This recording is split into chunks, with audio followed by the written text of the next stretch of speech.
dizendo assim: levanta-te, vai à grande cidade de Nínive e pregue contra ela, porque a sua maldade subiu até a minha presença. Jonas se levantou para fugir da presença do Senhor para Tarsis. Desceu a Jope e encontrou um navio que ia para Tarsis.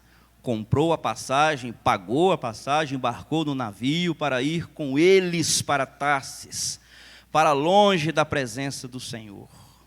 Mas o Senhor lançou sobre o mar um forte vento e levantou-se uma tempestade tão violenta que parecia que o navio estava a ponto de despedaçar. Então os marinheiros ficaram com medo e clamavam cada um ao seu Deus. Lançaram no mar a carga que estava no navio para que ele ficasse mais leve. Jonas, porém, havia descido ao porão do navio, ali havia se deitado e dormia profundamente. O capitão do navio se aproximou de Jonas e lhe disse: o que está acontecendo com você, dormente? Levanta-te, invoque o seu Deus. Talvez assim esse Deus se lembre de nós para que não pereçamos. Os marinheiros diziam uns aos outros: vamos lançar sorte e descobrir quem é o culpado deste mal que veio sobre nós. Lançaram sorte e a sorte caiu exatamente sobre Jonas. Então disseram: agora nos diga, quem é o culpado por este mal que nos aconteceu? Qual é a sua ocupação? De onde você vem? Qual é a sua terra? E de que povo você é? Então Jonas disse: eu sou hebreu, temo ao Senhor, o Deus do céu, que fez o mar e a terra. E os homens ficaram com muito medo e perguntaram: o que é isso que você fez? Aqueles homens sabiam que Jonas estava fugindo da presença do Senhor, porque eles haviam contado. Então lhe perguntaram: o que devemos fazer com você para que o mar se acalme? Disseram isso porque o mar ia se tornando cada vez mais tempestuoso. Jonas respondeu: lancem-me no mar, então o mar ficará calmo, porque eu sei que por minha causa esta grande tempestade caiu sobre vocês. Deus, nós louvamos o nome do Senhor nessa noite pelos cânticos de louvor e adoração. As palavras que usamos, ó Deus, nas canções são, ó Deus, expressados do nosso coração, declarando que o Senhor é a nossa luz, a nossa salvação, o nosso guia, o nosso Redentor. Agora que lemos a Tua palavra, nós pedimos, ó Deus, que o Espírito Santo do Senhor possa ministrar os nossos corações, para que possamos sair da casa do Senhor alimentados pela Tua palavra, Senhor. Muito obrigado por este momento de culto a Ti, no nome de Jesus. Amém. Essa história, irmãos, ela é conhecida desde bebê, desde criança, desde criancinha. Quando eu estava fazendo seminário, o professor falou um pouco, falando de missiologia, tratando de missões. Jonas estava comissionado por Deus para ser um missionário na cidade de Nínive, que tinha na época uns 600 mil habitantes, cercada de muralhas largas.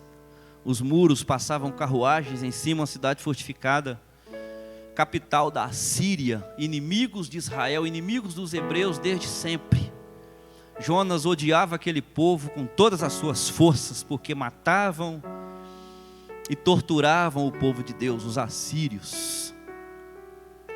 E o professor, falando disso, ele contou que uma certa irmã viajando de trem, e gostava de ler a Bíblia nas suas viagens. Ela abriu a Bíblia exatamente no livro de Jonas e estava lendo essa história. E o bilheteiro, chamava o bilheteiro na época, que vinha confirmando as passagens, carimbando, né?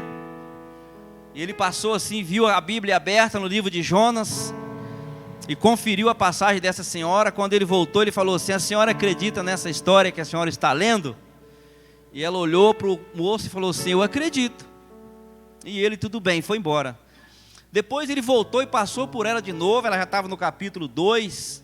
E ele falou: realmente, a senhora acredita que esse homem ficou na barriga desse peixe 3 dias e 3 noites? E ela disse: moço, eu acredito, porque a Bíblia diz, está escrito aqui na Bíblia. E isso não é parábola, isso aconteceu. Tudo bem. Pela terceira vez ele voltou e ela já tinha uma resposta para ele. Ele disse: fala a verdade, a senhora acredita no que está lendo? Acredita que esse homem ficou 3 dias e 3 noites no ventre desse peixe, e esse peixe cuspiu esse homem vivo na praia de Nínive? Ela disse: eu acredito porque está na Bíblia. Agora, então me responda, a senhora acredita que ele foi cuspido vivo e foi salvo? Ela disse: eu acredito que ele foi engolido, ficou 3 dias e 3 noites e foi cuspido vivo. Agora, se ele não foi salvo, o senhor conversa com ele lá para onde o senhor vai, no dia que o senhor chegar lá. E ele deixou a mulher. Então ela disse: espera um pouco, eu vou falar para o senhor do Deus a quem Jonas desobedeceu. E ele não quis ouvir. Preste atenção, irmãos. Jonas, ele entrou numa rua da cidade e falou rápido o que Deus mandou ele falar. Ele andou a caminho de um dia, numa cidade de 600 mil habitantes. Mas o que Deus queria que Jonas fosse lá e falasse que ele amava aquele povo, que apesar de ser um povo inimigo, perseguidor dos seus, ele queria perdoar aquele povo, porque Deus é longânimo em misericórdia, Ele é perdoador, não quer que ninguém se perca. E Jonas fez assim para que pouca gente ouvisse e se arrependesse. Mas foi o bastante. Parece que tinha um jornal naquela cidade, em que já tinha até internet, que se alastrou aquela mensagem de arrependimento, e isso chegou ao ouvido do rei. E o rei disse: nós não podemos perecer. E decretou um jejum até de animais, em um gesto de arrependimento. E Deus então perdoa aquele povo. Diz o texto que todo o povo se arrependeu. Jonas então fica mais indignado ainda, porque Deus perdoou aquele povo, e vai para um monte, e lá ele fica emburrado, sentou-se lá num lugar debaixo de uma árvorezinha, para ficar na sombra, e aquele sol já estava entrando naquela sombra, e Deus fez crescer uma planta, diz a palavra, e a planta cresceu, fez uma sombra bonita para Jonas. Quando amanheceu, a planta estava seca, veio um bichinho.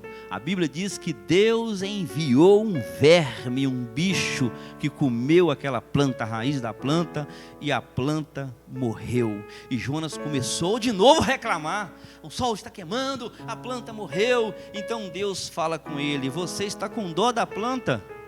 Interessante você ter dó dessa planta, né? E eu não poderia ter dó, pena e perdoar 600 mil pessoas dos nínives? Então, irmãos, a história de Jonas nos ensina muitas coisas, muitas coisas. Então eu quero falar de algumas lições das quais eu aprendi e quero compartilhar com os irmãos. Eu aprendi isso em uma academia pastoral em janeiro de 2019. E nunca compartilhei o que eu aprendi lá nessa academia, vou compartilhar com os irmãos. Primeiro, aqui o lugar não faz diferença na sua vida. É você quem faz a diferença no lugar. É você quem faz a diferença no lugar onde você está. A Bíblia fala que Jonas desceu a Jope para fugir da presença do Senhor. Mas a Bíblia também diz que Pedro foi a Jope, mas para pregar para Cornélio. Então, é a pessoa quem faz a diferença. Enquanto um vai para fugir, o outro vai para pregar, para obedecer. Escuta, e sempre que eu e você estamos em obediência a Deus, nós estamos na estrada, no caminho, na viagem para Nínive. Sempre que estamos em obediência, estamos a caminho de Nínive. Tarsis é a rota da obediência. A rota para Tarsis é rota para a desobediência. Nínive, obediência. Tarsis, desobediência. Lugares opostos. Para que lado eu estou indo? Para que lado a minha embarcação está navegando? Tarsis ou Nínive? Escuta, sabe qual é o perfil do desobediente? Foi falado aqui de manhã Quando o professor da EBD começou a falar, eu comentei com a Raquel, ele vai pregar o que eu vou falar de noite, presta atenção. Aí ele não falou muito, ele parou. Ele parou, tá bom, eu vou continuar de noite. Samuel falou aqui de manhã o perfil do desobediente. O perfil daquele que quer distanciar de Deus. O perfil daquele que quer sair da presença do Senhor. Olha a ideia de Jonas, ideia de louco. Fugir da face do Senhor. Fugir da presença do Senhor. Então o perfil dessa pessoa é descer. Descer. Descer. Ele vai descer para Jope. Desobediência. Ele vai para um lado oposto do que Deus mandava. Ele vai descer, ele compra a passagem, né? Pagou com o seu dinheiro e desceu ao navio. Quando ele estava no navio, que era um recurso que ele usou para fugir, não era o bastante, ele vai para o porão. Vai para o porão do navio. E lá, onde ele despreocupado, ele vai até dormir. Olha, irmãos, o cara é um profeta, tem uma mensagem de Deus, diretamente de Deus para ele, pregar arrependimento, ele foge e vai dormir. É incrível uma pessoa dormir nesta situação.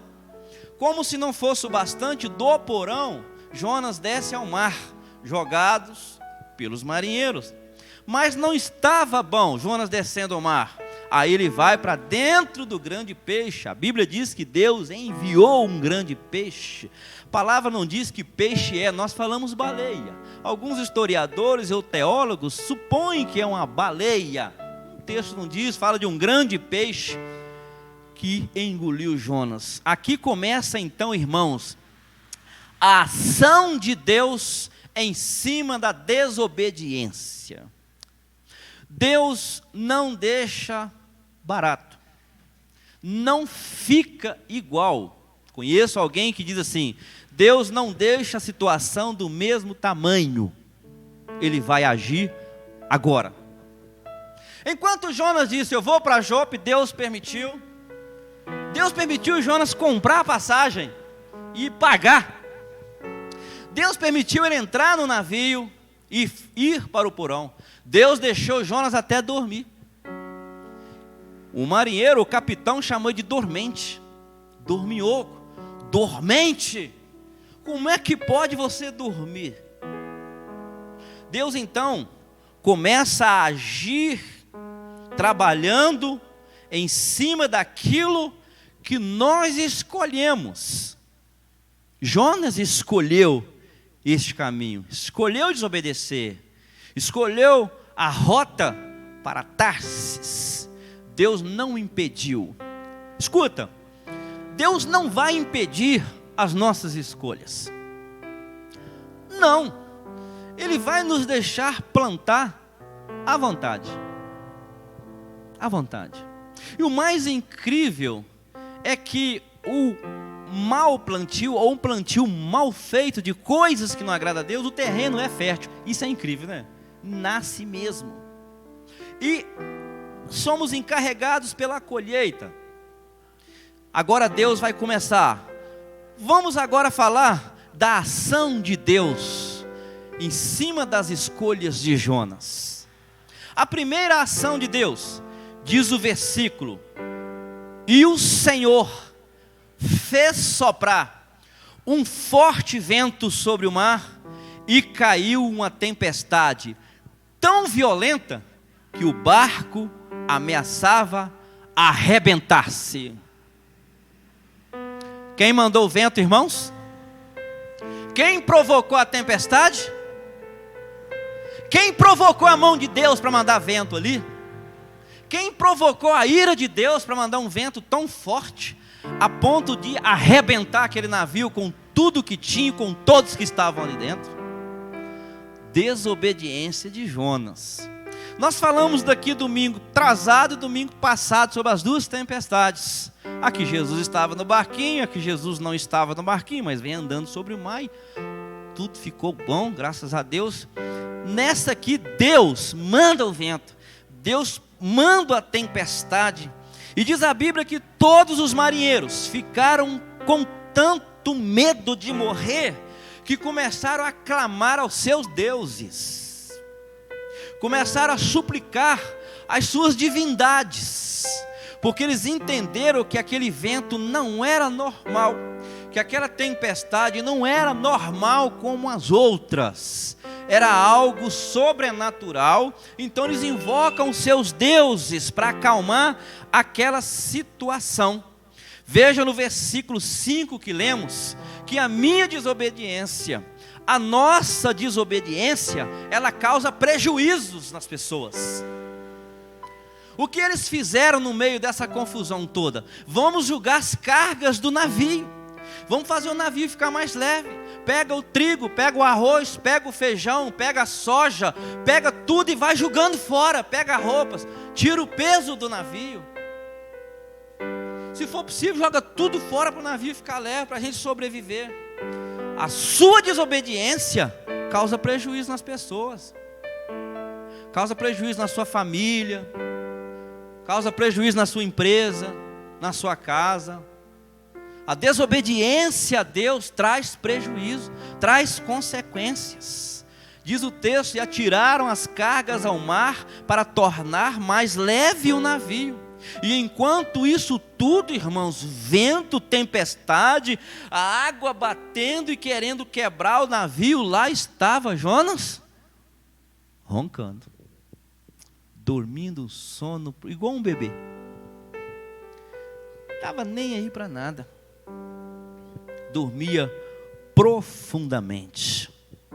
Olha uma coisa que eu aprendi, é que a nossa desobediência, a nossa rota contrária para Tarsis, o que nós provocamos, espirra na cabeça dos outros.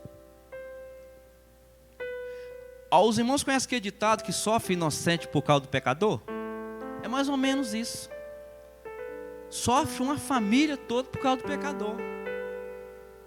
Sofre uma comunidade por causa do pecador. Escuta, a Bíblia diz que Josué pegou os soldados e falou assim: vamos subir a cidade de Ai, mas não vamos levar os soldados todos não, que a cidade de Ai é pequena, os soldados lá não são muitos, não vamos sobrecarregar muita gente não. Não é assim que o técnico faz: vamos poupar os jogadores melhor, colocar os reservas, porque os melhores, né, poupar. E Josué pegou alguns soldados e falou: vamos lá. Quando subiram a cidade de Ai, voltaram corridos, acuados, e morreu mais de 30 soldados. E Josué ficou doidinho da cabeça e falou: o que é que está acontecendo, Senhor? Não é possível, nós perdemos a batalha, não acreditava que nós ganhamos todas. O que está acontecendo? O que as nações vão falar? Onde está o Deus desse povo que deixou-os morrer, correram dos inimigos? E Josué falou, quando ele enjoou de falar, Deus falou assim: há pecado no meio de vocês, tem coisas escondidas no meio de vós. E Josué falou: não é possível. Tem sim, pode procurar que tem. E Josué então começou a fazer um sorteio por tribo, por família, e foi chegando, e os negócios foi ficando revelando, até que caiu em Acã. Foi Acã. O que é que você fez, Acã? Olha, quando nós entramos em Jericó, lembra, Josué, que nós entramos em Jericó, as muralhas caíram, nós lutamos lá, vencemos todo mundo. Quando eu vi uma cunha de ouro maciço, 200 ciclos de prata e uma capa babilônica, não aguentei ver. Eu peguei e trouxe, está escondido lá na minha tenda, enterrado lá. Mas não é possível, Deus viu enterrando, né? Deus viu que estava enterrado. E Josué pensou assim: gente, morreram mais de 30 soldados, morreram mais de 30 pais de família, por causa de Acã. Espirrou na cabeça dos outros, trouxe prejuízo para o acampamento. O roubo, o pecado de Acã trouxe luto para as famílias do acampamento, trouxe tristeza, arrancou lágrimas de filhos e esposas. Espirrou. E aí então eles disseram: vamos tirar sorte para descobrir quem é o responsável. Tem uma tradução que diz: quem é o responsável por essa desgraça que se abateu sobre nós. Alguém nesse navio é culpado. Não tem condições. Isso não é normal. Vamos tirar sorte, e a sorte caiu sobre Jonas, versículo 7. Deus mexeu os pauzinhos e falou assim: está lá no porão, vai lá. Ele está dormindo. A ação de Deus, que interessante. No meio disso tudo, irmãos, vamos abrir um parênteses aqui, esquecer um pouquinho o rapaz do porão e voltar para o convés. Foi uma confusão tão grande. Olha, o oposto de amor se chama indiferença, não é?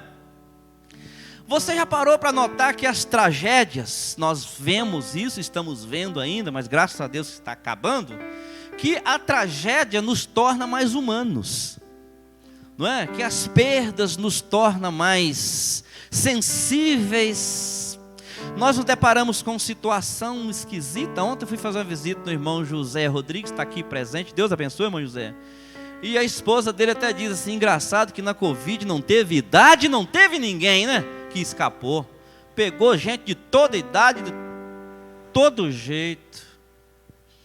A tragédia nos torna humanos.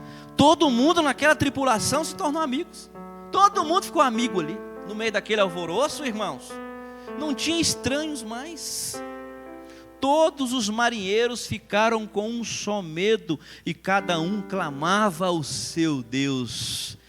A indiferença de Jonas provocou um culto pagão.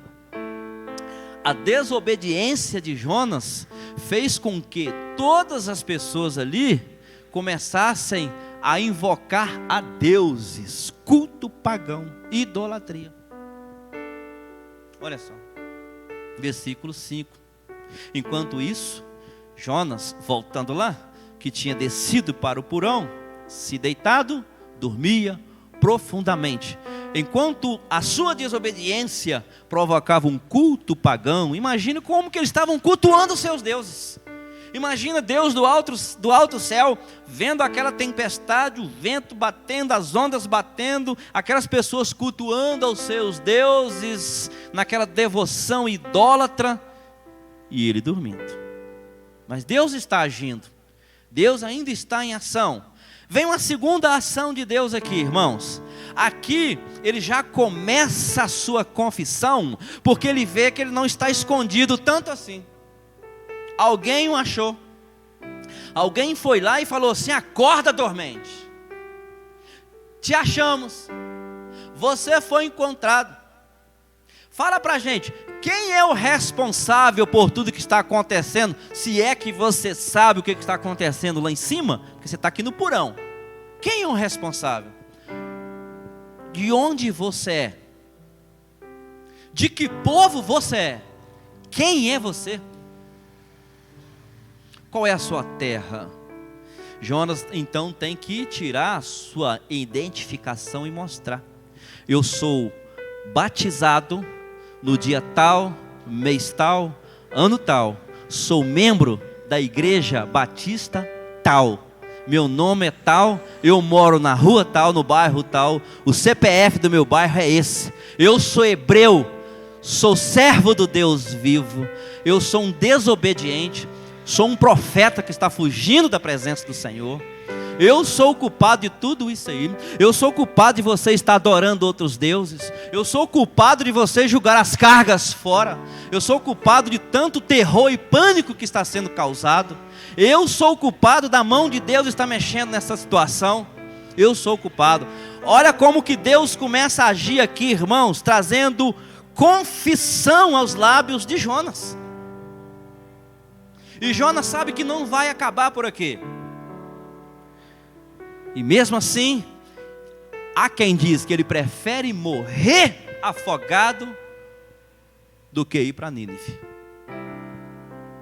Do que dizer assim: Senhor, para a tempestade eu vou parar. Chega um momento, irmãos, que não dá para esconder mais. Porque biblicamente, o caminho para o perdão se chama confissão. Se não houver reconhecimento e confissão, não há perdão. Deus não perdoa. 1 João capítulo 1, versículo 9, diz assim: se confessarmos os nossos pecados, Ele é fiel, justo, para nos perdoar todos os nossos pecados e nos purificar de toda injustiça.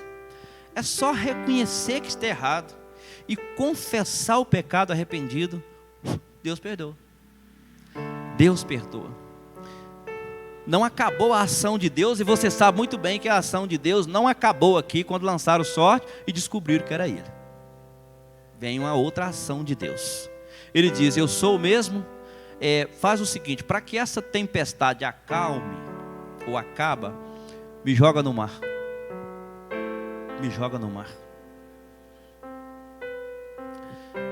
Irmãos, muitas vezes o peixe que Deus usa para nós é como aquela vozinha do GPS que tem no seu carro. Tem?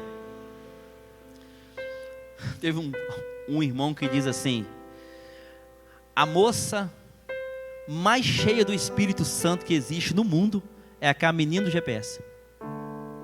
Você pode fazer o que quiser com o seu carro, ela fala recalculando rota, fala tranquilo, não briga, não grita, não é verdade? Recalculando rota, vira à direita, vira à esquerda, não sei o que lá. Você chegou, né? Ela é muito tranquila, né? Muito tranquila. Muitas vezes o peixe que Deus usa para nós é essa vozinha do Espírito Santo. Recalculando rota. Você está na rota errada. Você está indo para Tarsis, meu querido. Volta. Dá meia volta. Volta. O GPS que Deus usou aqui para Jonas foi esse peixe. Parece que Deus mandou o peixe e falou assim: antes de chegar, recalculando rota, Jonas. Tchuf. Mudar a sua rota. Agora escuta, irmãos, essas frases que eu vou citar aqui. A rota de Jonas não era Tarsis. Primeiro, o caminho da desobediência sempre vai nos conduzir por abismos mais profundos. Isso sem mancha de dúvida. Salomão diz que há muitos caminhos que para o homem é um caminho perfeito. Nossa, mas no fim dele é morte. Morte. E isso não precisa às vezes nem a Bíblia e Deus falar. Os mais velhos, os pais já avisam. Cuidado, vai dar ruim. Ah, por que, pai? Porque eu já passei por isso aí e deu. Segundo, a trajetória de uma pessoa que foge de Deus é uma descida perigosa. É perigosa. Terceiro, os irmãos conhecem muito bem a trajetória da pessoa que foge de Deus, do filho pródigo. Ele queria sair da presença do pai, da face do pai, ir para longe do pai, e deu no que deu. Deu no que deu. A terceira, a estrada da fuga de Deus é uma corrida rumo ao abismo. É correr de passos largos. E 4, o caminho que nos afasta de Deus vai nos levar, né, para uma sepultura e vai encerrar-nos na prisão mais terrível que tem, chamada culpa. Porque se eu e você temos o Espírito Santo, a culpa fica aqui. Fica ali. E ele disse: é eu, me joga no mar. Sou eu, me joga no mar.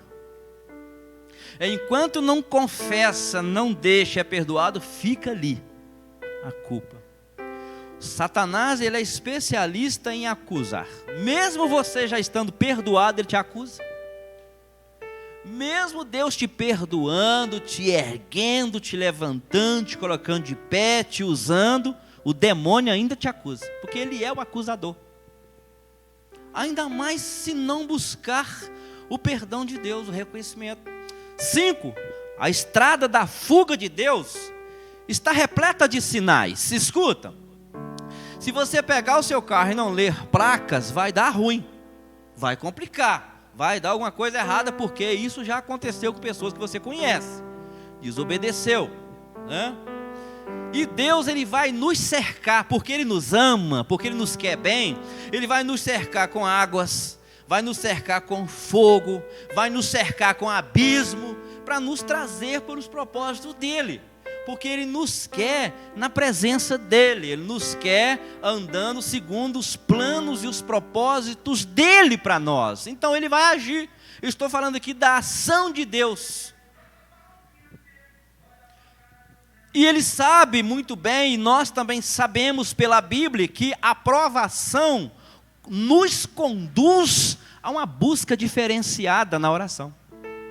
Oramos como nunca. No capítulo 2, no verso 1 e 2 de Jonas, você vai encontrar isso lá. A provação conduziu Jonas a orar como ele nunca tinha orado. Nunca tinha orado. Então Jonas, no ventre do peixe, orou ao Senhor seu Deus e disse: na minha angústia clamei ao Senhor, e Ele me respondeu do ventre do abismo. Gritei e tu ouviste a minha voz, do ventre do abismo. A provação, além de nos conduzir à oração, vai nos conduzir e provocar o arrependimento. Está no versículo 7 do capítulo 2. Quando dentro de mim desfalecia a minha alma, eu me lembrei do Senhor, arrependimento, e subiu a ti a minha oração no teu santo templo. Subiu a oração quando ele se arrependeu, quando ele reconheceu onde ele estava, e de lá ele só ia sair se Deus quisesse. Jonas estava numa situação que nós falamos assim: agora é só Deus. Só Deus. 3, traz restauração. Oração, arrependimento, confissão. Aí Deus restaura. Versículo 10 do capítulo 2, olha que interessante. E o Senhor falou ao peixe, e este vomitou Jonas na terra. A oração de Jonas, a confissão de Jonas, o seu arrependimento fez com que o mesmo Deus que mandou aquele vento para quebrar o navio, deu uma ordem para aquele peixe que mandou engolir, cuspir. Agora você engoliu Jonas nesse ponto, vai nadando, nadando, nadando até Nínive e cospe ele lá. Interessante, um dia um pregador falou: aquilo que Jonas não obedecia, o peixe obedece. O que o profeta não obedeceu, o peixe obedece. O que o profeta não obedece, um verme obedece, uma lagarta obedece. E comeu aquela planta. Estava lendo um artigo de uma irmã, de uma mulher que entrou para a história na Segunda Guerra Mundial. O nome dela é Cornélia Arnold. Ela disse assim, ela foi uma escritora, holandesa, e essa mulher ajudou a salvar muitas vidas dos judeus, salvou muitos judeus dos nazistas, escondendo dos nazistas, na Segunda Guerra. E ela disse assim, essa frase entrou para a história, ela disse: não há poço tão profundo que a misericórdia de Deus não seja capaz, ou que não seja mais profunda ainda. E eu me lembrei de José do Egito, no fundo do poço. Então não existe abismo tão profundo que a misericórdia de Deus não alcança e tira quando há confissão, arrependimento. A maior tragédia, irmãos, do nosso pecado é o que Jonas fez, é pensar em se afastar da presença do Senhor. A maior tragédia da vida de uma pessoa é se afastar da presença do Senhor.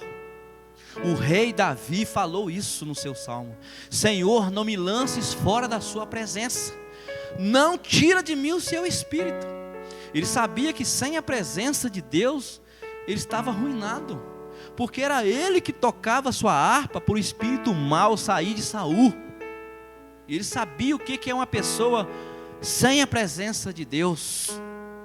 Então Jonas então ele abre o seu coração, e numa confissão dolorosa ele fala: eu disse, lançado estou de diante dos teus olhos. Era o que ele buscava, era o que ele queria, estar longe de Deus. Nós iniciamos a palavra do Senhor aqui dizendo que Jonas fugiu da presença do Senhor no versículo 3. Ele queria ir para longe da presença do Senhor, agora ele está longe da presença do Senhor. Então ele disse: lançado estou de diante dos teus olhos. Todavia, tornarei eu ver o teu santo templo, será? Versículo 4. Então, aquilo que ele busca, aquilo que ele quer, experimentou um pouquinho, quer viver longe da presença do Senhor, ele busca desesperadamente isso. Porque talvez ele nunca imaginava onde ele ia parar. Talvez Jonas tinha um projeto de, quando chegasse no porto de Tarsis, descer, ir para uma pensão e ficar quietinho lá. Não existe nada mais perigoso, irmãos, do que Deus nos entregar a nós mesmos e nos dar o que procuramos na loucura da nossa rebeldia, como fez com o filho pródigo. Deus permite isso.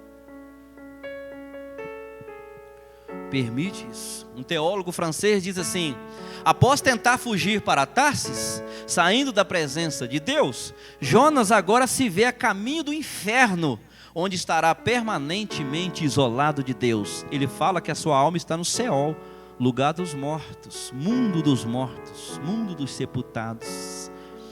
Jonas se sente numa situação caótica e terrível por causa da sua desobediência, irmãos. Essas são as ações de Deus. Mas não foi uma ação para prejudicar Jonas, não. Não foi uma ação maltratando Jonas, não. Não foi, irmãos. Foi para restaurar. Foi para revigorar. Foi para ensinar. Foi para cumprir o seu propósito. E tem um amigo que quando ele pregava essa mensagem, falava assim: escuta, meu irmão, que você está me ouvindo aí agora. Se Deus mandar você ir de carro, você vai. Se mandar você ir de moto, você vai. Mandar você ir a pé, você vai. De burro, você vai. Porque se você não for, ele vai acabar mandando você ir de baleia. Ele vai te mandar de baleia. De baleia não é legal. Não é bom. Porque não é assim não. Tem que ficar 3 dias e 3 noites primeiro, para depois ela ir lá te levar. Feche seus olhos, queridos. Vamos orar? Vamos orar. Qual é a nossa rota? Nínive ou Tarsis? Presença de Deus, longe de Deus? Deus nos trouxe aqui essa noite para ministrar essa palavra ao nosso coração e lembrar que precisamos andar de acordo com a vontade dEle, buscar nele sabedoria e força para andarmos segundo os propósitos dEle para nós. Ele nos quer pertinho dEle, na presença dEle. Ore comigo. Senhor, nós louvamos o nome do Senhor nessa noite, porque o Senhor nos trouxe aqui na casa do Senhor para falar aos nossos corações, e nós somos gratos ao Senhor, porque essa semana, ó Deus, certamente o Teu Espírito, como um GPS, Ele vai ministrar aos nossos corações. Qual é a sua rota? Para onde você está indo? Qual caminho você está trilhando? Que o Santo Espírito do Senhor continue nos direcionando na Tua presença que é santa. Pai amado, muito obrigado por cada família aqui nesta noite representada. Nós Te louvamos pela vida dos irmãos que retornaram à casa do Senhor, que estão voltando para a casa do Senhor. Que o Espírito do Senhor continue, ó Deus, nos incomodando para estar na Tua presença. No nome de Jesus. Amém, Senhor.